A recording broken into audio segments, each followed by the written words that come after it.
ассалому алайкум бинандагони гиромӣ, никоси муҳимтарин хабарҳои рӯз аз шабакаи иттилоъоти ҷаҳонамо дар студия Парвиз Қурбонзода.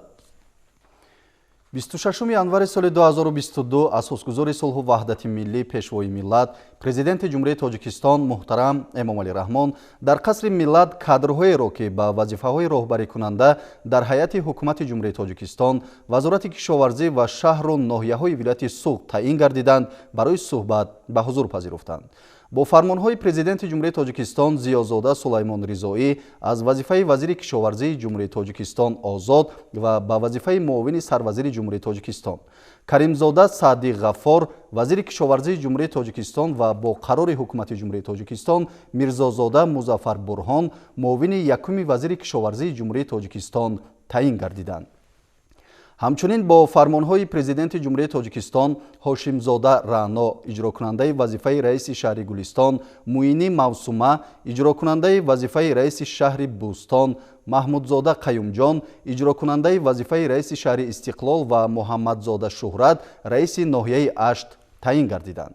дар мувофиқа бо президенти ҷумҳурияи Тоҷикистон Мирдадо Зариф ва Зоҳидзода Даврон муовинони раиси вилояти Суғд ва Маҷидӣ Бахтиёр директори генералии корхонаи муштараки Тоҷикистону канадагии масъулияташ маҳдуди Априлевка дар шаҳри Гулистон таъин шуданд.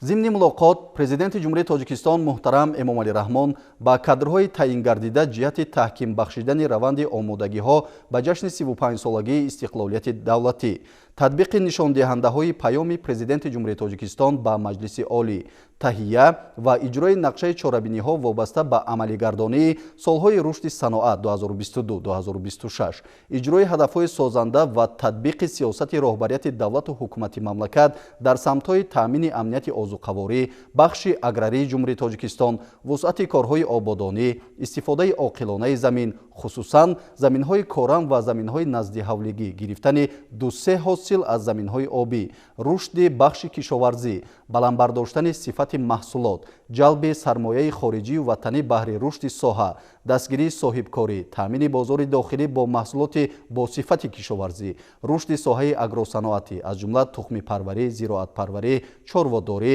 тақвияти фаъолияти муассисаҳои маориф, тандурустӣ ва фарҳанг дастуру супоришҳои муфид доданд. сарвари давлат муҳтарам Эмомалӣ Раҳмон аз кадрҳои ҷавону соҳибтаҷриба риояи ҳатмии талаботи қонунгузории мамлакат, боло гузоштани манфиатҳои миллию давлатӣ аз манфиатҳои дигар, пешгирии амалҳои ғайриқонунии вобаста ба сӯистифода аз мансаби давлатӣ, қобилияти баланди роҳбарию ташкилотчигӣ, мусоидат ба рушди бештари иқтисодию иҷтимоӣ, тақвияти ҳамкорӣ бо бахши хусусӣ ҷиҳати вусъати тадбирҳои бунёдкорию ободонӣ, иртиботи доимӣ бо мардум ва ҳалли саривақтии мушкилоти онҳоро талаб намуданд. фармони президенти ҷумҳурияи Тоҷикистон дар бораи аз вазифаи вазири кишоварзии ҷумҳурияи Тоҷикистон озод намудани Зиёзода. мутобиқи моддаи 69 Конститутсияи ҷумҳурияи Тоҷикистон фармон медиҳам. Зиёзода Сулаймон Ризоӣ бо сабаби ба кори дигар гузаштан аз вазифаи вазири кишоварзии ҷумҳурияи Тоҷикистон озод карда шавад.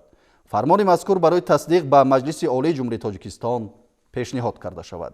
президенти ҷумҳурияи Тоҷикистон Эмомалӣ Раҳмон шаҳри Душанбе 26 январи соли 2022. фармони президенти ҷумҳурияи Тоҷикистон дар бораи аз вазифаи раиси шаҳри Гулистони вилояти Суғд озод намудани Маҷидӣ. мутобиқи моддаи 69 Конститутсияи ҷумҳурияи Тоҷикистон фармон медиҳам. Маҷидӣ Бахтиёр Саидаҳмадзода бо сабаби ба кори дигар гузаштан аз вазифаи раиси шаҳри Гулистони вилояти Суғд озод карда шавад. президенти ҷумҳурияи Тоҷикистон Эмомалӣ Раҳмон шаҳри Душанбе 26 январи соли 2022.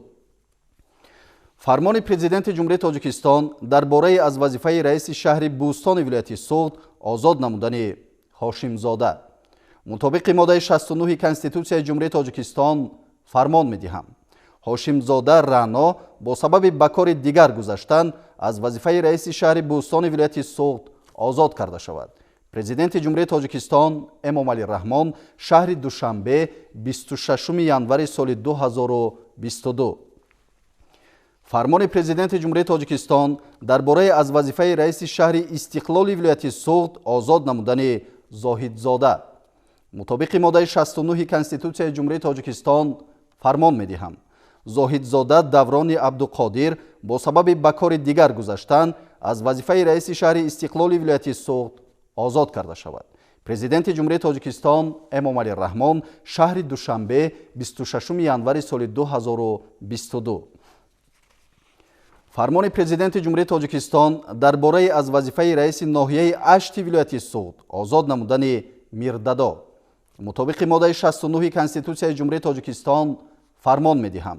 Мирдадо Зариф Мирмуҳаммадӣ бо сабаби ба кори дигар гузаштан аз вазифаи раиси ноҳияи Ашти вилояти Суғд озод карда шавад. Президенти Ҷумҳурии Тоҷикистон Эмомалӣ Раҳмон шаҳри Душанбе 26 январи соли 2022.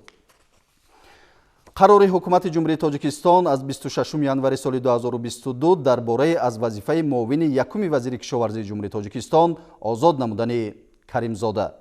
ҳукумати Ҷумҳурии Тоҷикистон қарор мекунад Каримзода Саъди Ғаффор бо сабаби ба кори дигар гузаштан аз вазифаи муовини якуми вазири кишоварзии Ҷумҳурии Тоҷикистон озод карда шавад. раиси ҳукумати Ҷумҳурии Тоҷикистон Эмомалӣ Раҳмон.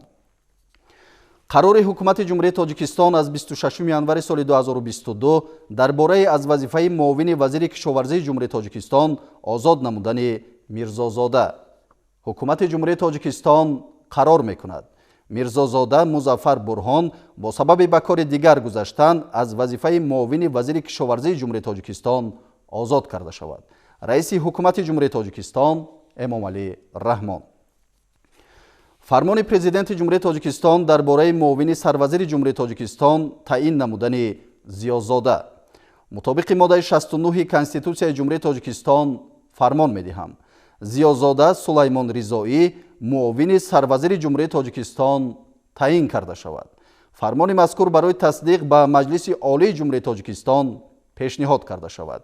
президенти Ҷумҳурии Тоҷикистон Эмомалӣ Раҳмон шаҳри Душанбе 26 январи соли 2022. фармони президенти Ҷумҳурии Тоҷикистон дар бораи вазири кишоварзии Ҷумҳурии Тоҷикистон таъин намудани Каримзода.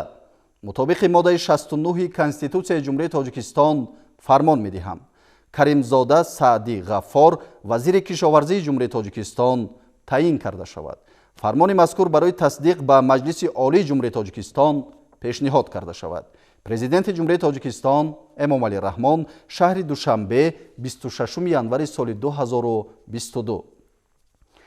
фармони президенти Ҷумҳурии Тоҷикистон дар бораи иҷрокунандаи вазифаи раиси шаҳри Гулистони вилояти Суғд таъин намудани Ҳошимзода.